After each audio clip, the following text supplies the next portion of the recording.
कार्तिक माह में पाठ करना चाहिए।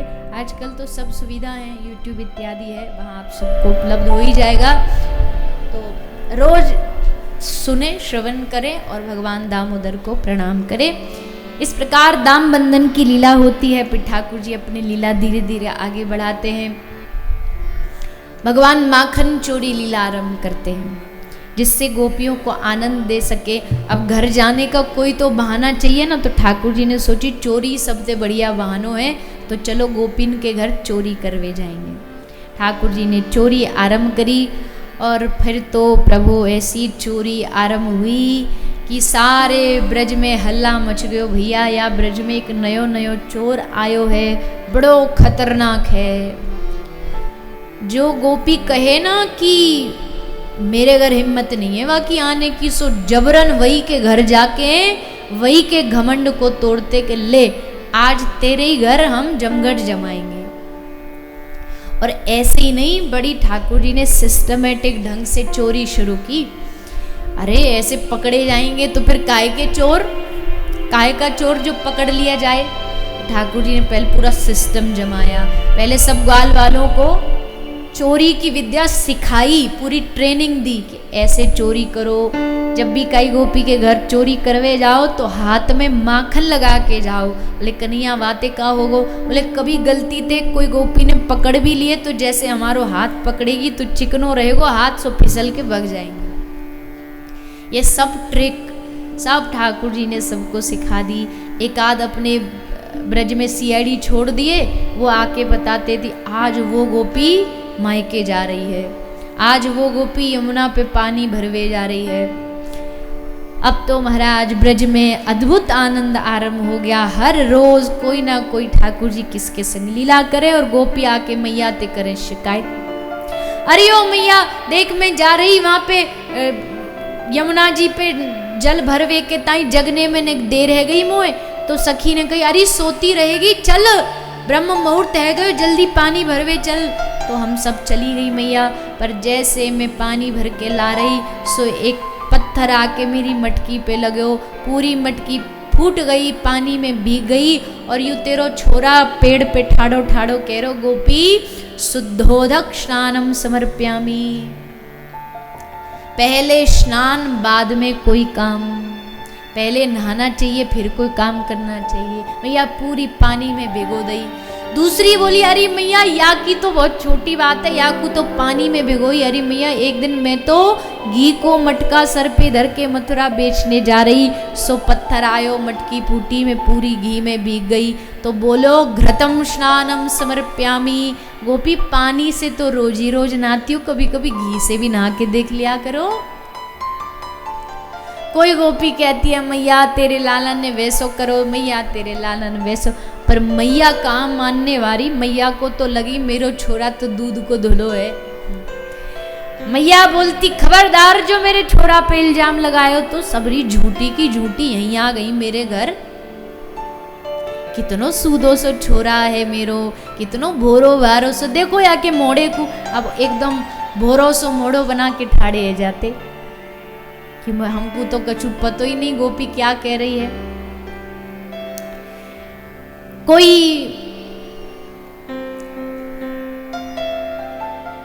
काई गोपी के बछड़ा को खोलाते, काई गोपी के बच्चन को जगाते, न जाने कैसी कैसी अद्भुत लीला ठाकुर जी ब्रज में करते हैं। एक दिन यशोदा मैया लाला को लेके पूजा करने बैठी। तो पूजा करने बैठी भगवान नारायण की, तो सब तो सामग्री आ गई पर माचिस लाना भूल गई। तो मैया ने कही लाला तूने यहाँ बैठ, मैं जा रही हूँ माचिस लेके आ रही हूँ, और देख जब तक मैं वापस नहीं आऊँ यहाँ चुपचाप सीधो बैठो रही हो और हाथ जोड़ के भगवान नारायण से मांग, हे भगवान बुद्धि दो विद्या दो, बुद्धि दो विद्या दो, बस यही मांग। हाँ मैया तू जा आराम से जा, मैं बैठूं कछु नहीं करूँगी। सो मैया चली गई। अब ठाकुर जी आंख बंद करके हाथ जोड़ के कह रहे हैं बुद्धि दो विद्या दो, बुद्धि दो विद्या दो। इतने में ठाकुर जी की सबरी मंडली वहां कूद पड़ी। मधुमंगल मनसुखा स्तोक कृष्ण श्रीदाम सब आ गए। अरे ओ कन्हैया बड़ी पाठ पूजा चल रही है आजकल, कहा कर रहे हो? बोले ध्यान कर रहे हो, पूजा कर रहे हो। सखा बोले पूजा होगी बाद में, पहले होगी पेट पूजा।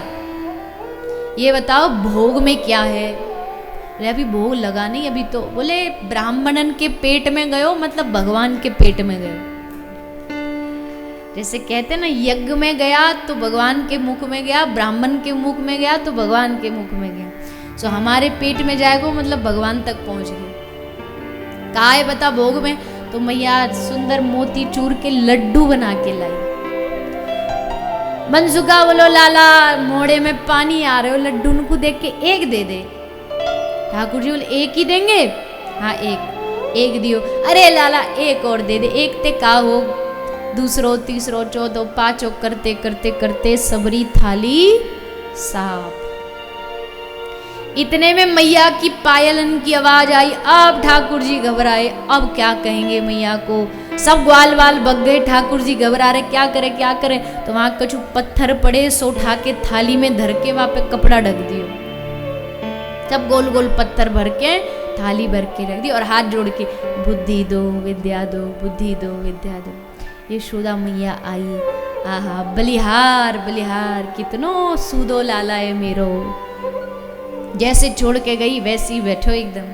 चल लाला पूजा करेंगे। पूजा है गई, आरती है गई, भोग की बारी आई। तो मैया ने थाली उठाई। अब थाली उठाई तो थाली कछु वजनदार सी लगवे लगी। मैया बोली लाला ये थाली में तो वजन कैसे बढ़ गयो? ठाकुर जी बोले अरे ओ मैया तेरो भाव को वजन है, तेरो इतनो भाव तेने लड्डू बनाए ना भावते, तो भाव को वजन है। मैया आंख देख के समझ गई कि या खुरापाती ने कुछ तो कछु गड़बड़ करी है। सो मैया ने कपड़ा हटायो और हटा के देखी तो पूरो थाल पत्थरन ते भरो।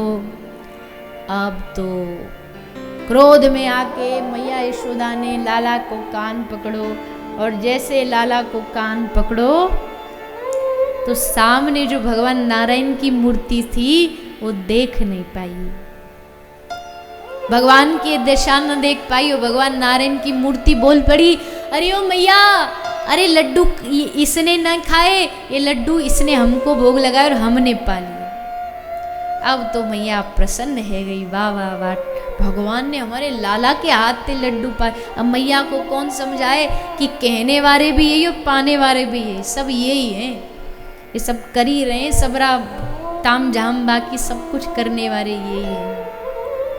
ऐसी अद्भुत लीला ठाकुर जी कर रहे हैं। भगवान घर से बाहर निकल के अब वृंदावन से मथुरा जब गोपी दधी बेचने जाती तो रास्ता में ठाकुर जी मिल जाते और नित्य गोपी प्रार्थना निवेदन करती कि ठाकुर जी हमारे घर आए, हमको लालच देती कि अरे कन्हैया हमारे सामने बैठ के एक बार तू थोड़ी सी बांसुरी बजा के हमको सुना दे, हम तो को एक कटोरी माखन देंगी। और एक कटोरी माखन के ताई ठाकुर जी गोपी के सामने खूब नाचते, बांसुरी बज, जो जो गोपी कहती सब करते। ऐसे श्री ब्रज के श्याम सुंदर